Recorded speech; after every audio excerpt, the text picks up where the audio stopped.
Bab 2857. Penghinaan. Membenci. Terenochu secara alami membencinya. Hampir 70% orang Gritchu terbunuh. Bagaimana mungkin dia tidak membencinya?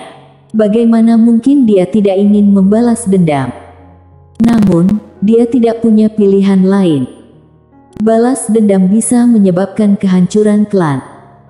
Setelah beberapa lama, Terenochu menggelengkan kepalanya sedikit, fokus pada pengembangan kota tandus perang. Setelah mengatakan itu, dia berbalik dan pergi. Kota tandus perang. Gritchu telah merebut kota tandus perang, bisa dikatakan Gritchu telah memperoleh pijakan di sana.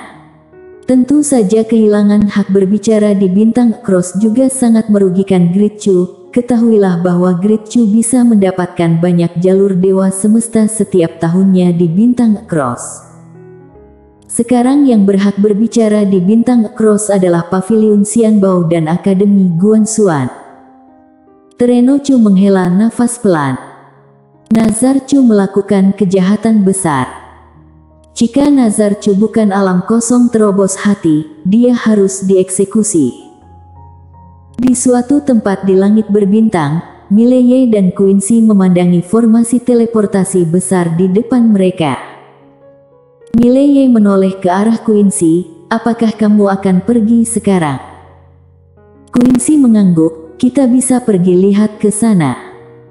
Mileye memandang Quincy, "Apakah kamu sudah membuat terobosan dalam teknologi?" Quincy mengangguk. Mileye berkedip, "Bisakah aku melihatnya?" Quincy sedikit mengangkat sudut mulutnya, "Ada banyak kesempatan nanti." Mileye menggelengkan kepalanya dan tersenyum, "Oke." Quincy berkata, "Mile, ayo pergi."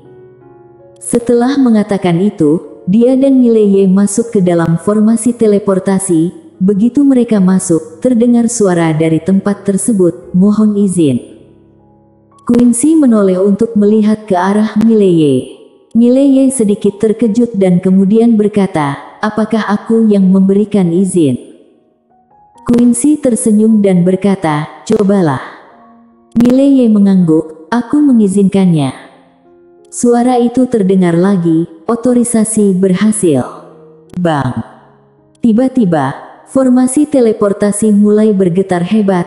Dan detik berikutnya, keduanya menghilang langsung ke langit berbintang.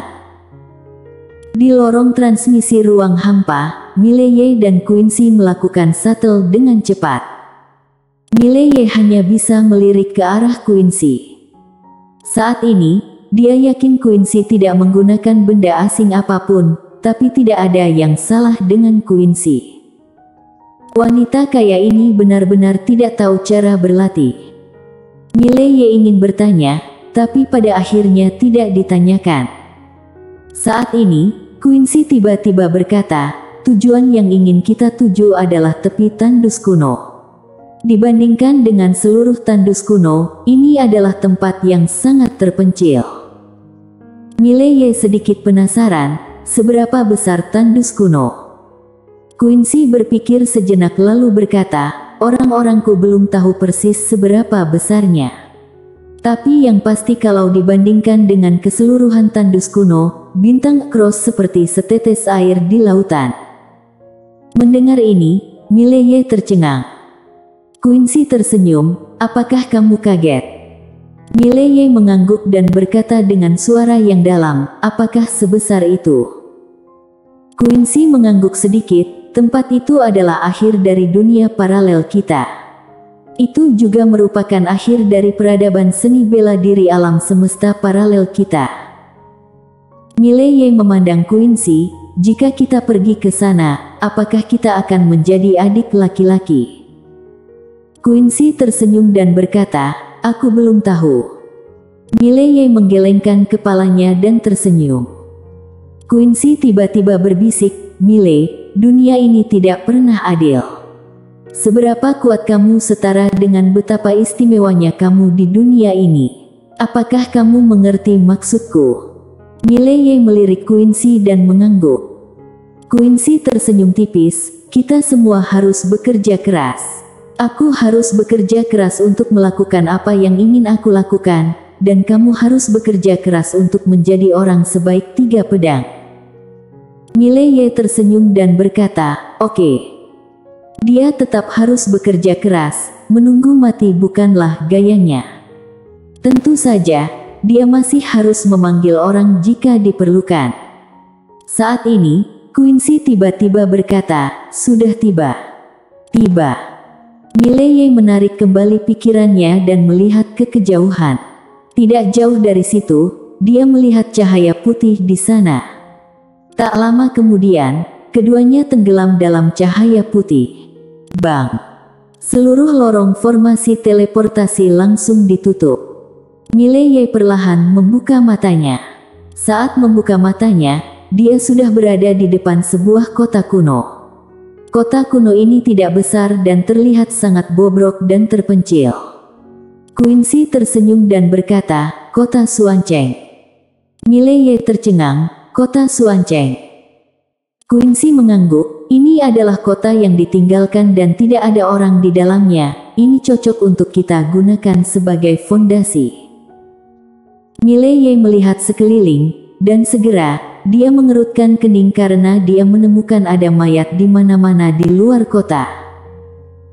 Quincy berkata, setelah diselidiki, ditemukan bahwa tempat ini dekat dengan monster pegunungan, dan monster-monster pegunungan sering datang untuk menjarah daerah sekitarnya. Oleh karena itu, tidak ada kekuatan yang mau menempati tempat ini. Oleh karena itu, lama-kelamaan tempat ini telah menjadi kota kosong. Mileye bertanya, monster pegunungan, apakah mereka kuat? Quincy berkedip, aku belum tahu.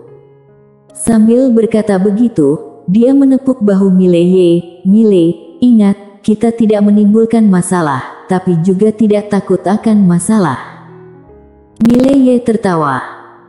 Quincy membawa Mileye ke kota. Saat ini, seorang lelaki tua di kota dengan cepat mendatangi Quincy dan Mileye.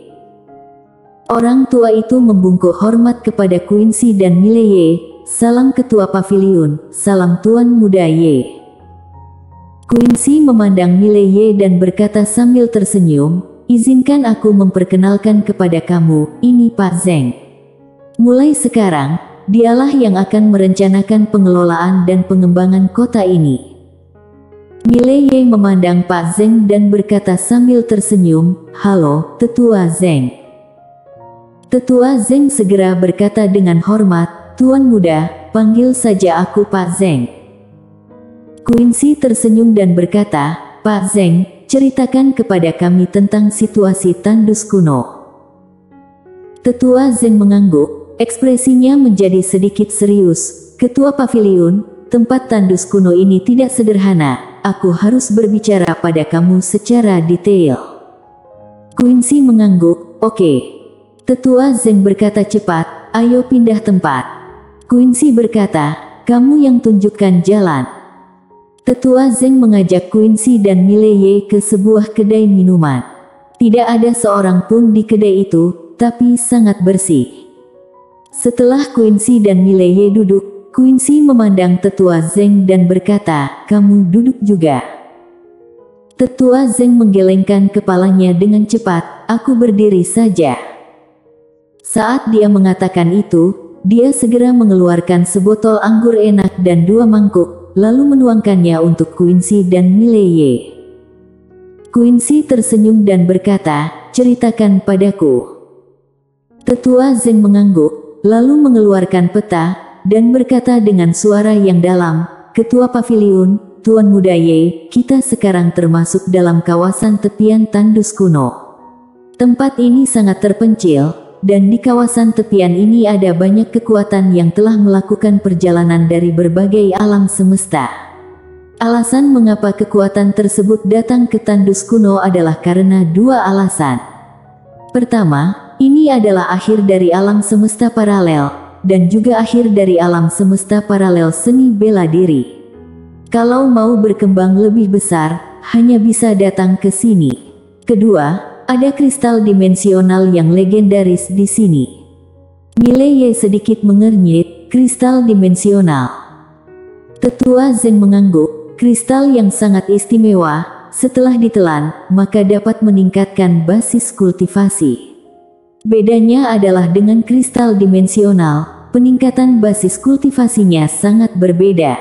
Kristal dimensional dibagi menjadi 4 jenis, yang paling rendah adalah yang kristal dimensional bermutu rendah, disusul kristal dimensional bermutu sedang, lalu kristal dimensional unggul, dan kemudian kristal dimensional kualitas super.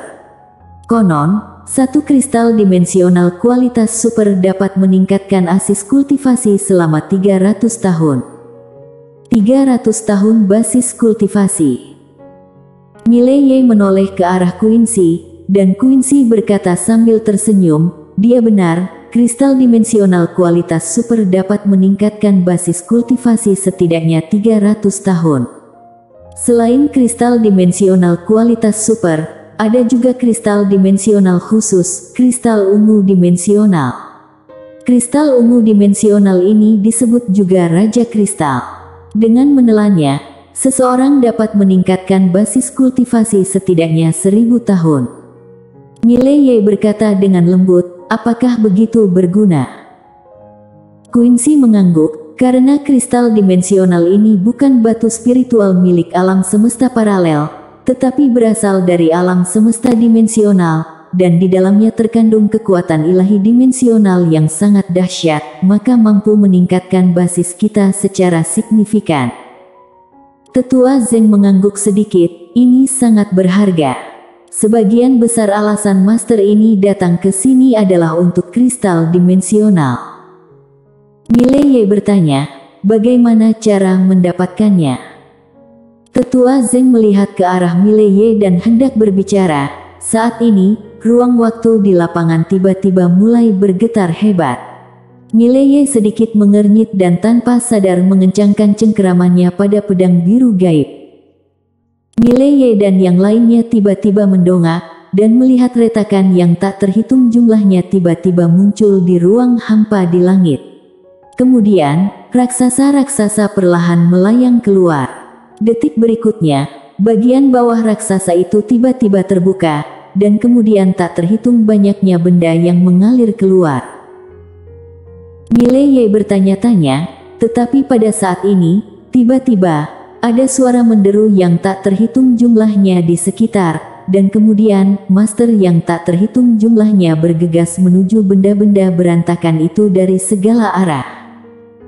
Mileye sedikit mengernyit, apa itu? Tetua Zeng berkata dengan suara yang dalam, sampah. Mileye memandang Tetua Zeng, sampah. Tetua Zeng berkata lirih, itulah sampah-sampah yang dibuang oleh alam semesta dimensional, dan di antara mereka, mungkin ada beberapa kristal dimensional yang tidak lengkap. Selain itu, mungkin juga ada beberapa benda ilahi alam semesta dimensional yang tidak lengkap atau rusak. Tentu saja, di alam semesta dimensional seharusnya sampah semua, tapi di sini sampah itu semuanya adalah benda ilahi. Ada yang beruntung yang bisa ketemu barang yang masih berguna maka bisa ditukar dengan kristal dewa dimensional yang banyak. Mileye terdiam beberapa saat lalu berkata, mengapa mereka membuang sampah di alam semesta paralel? Tetua Zeng memandang Mileye, mungkin ada banyak alasan, tapi satu alasan yang aku tahu adalah karena mereka meremehkan alam semesta paralel, yang artinya menghina. Mileye melihat tumpukan sampah di kejauhan dengan ekspresi rumit. Ada semakin banyak orang di sana, ratusan ribu orang, dan mereka saling berebut, dan semua orang berebut demi sampah. Seolah memikirkan sesuatu, Mileye tiba-tiba mengangkat kepalanya dan melihat ke arah kapal besar yang membawa sampah. Saat ini, di dek kapal besar itu, seorang wanita perlahan berjalan ke tepi. Wanita itu memiliki rambut panjang, dengan 2 jumput rambut panjang di kedua sisi keningnya yang tergerai di pipinya. Dia mengenakan gaun seputih salju, dan sedang menggendong seekor hewan peliharaan kecil berwarna putih di pelukannya. Mata hewan peliharaan itu sedikit tertutup sambil meringkuk di pelukan wanita itu. Wanita itu menatap kerumunan di bawah dengan ekspresi acuh tak acuh. Namun saat ini, seolah merasakan sesuatu, wanita itu tiba-tiba mengangkat kepalanya, dan saat itu, dia langsung melihat Mileye di kota. Melihat tatapan Mileye, wanita itu langsung mengernyit. Pada saat ini, seorang pria menghampiri wanita tersebut. Pria tersebut mengikuti pandangan wanita tersebut dan memandang Mileye di kota. Wanita itu tiba-tiba terkekeh dan berkata, "Menarik. Dia ternyata tidak memperjuangkannya. Aku ingin melihat seberapa kuat dia. Aku paling suka menguji sifat manusia." Pria itu bingung, "Apa maksudmu?" Wanita itu tiba-tiba mengambil satu langkah ke depan. Dengan langkah ini, dia sudah muncul di depan Mileye dan Quincy. Mileye tercengang. Quincy melirik ke arah dada wanita itu dan mengerutkan bibirnya dengan jijik. Wanita itu membuka telapak tangannya, dan kristal seukuran kepalan tangan muncul di atas meja. Wanita itu memandang Mileye, "Berlututlah, kristal kualitas super ini jadi milikmu." Kristal kualitas super. Pada saat ini, Quincy tiba-tiba membuka telapak tangannya, dan kristal ungu seukuran kepalan tangan tiba-tiba muncul di atas meja. Melihat kristal ini, wanita itu tercengang. Quincy memandang wanita itu, "Berlututlah, Raja Kristal ini jadi milikmu." Mileye dan tetua Zeng terkejut. Wanita kaya itu ternyata punya Raja Kristal. Saat ini, Quincy tiba-tiba tersenyum dan berkata, "Menurutmu itu tidak cukup?" Saat dia berbicara, dia melambaikan lengan bajunya, dan 10 keping Raja Kristal muncul di depan wanita itu. Dia menatap langsung ke wanita itu, "Menghina kami dengan uang. Memang siapa kamu? Bodoh sekali. Dasar miskin." Mileye bersambung.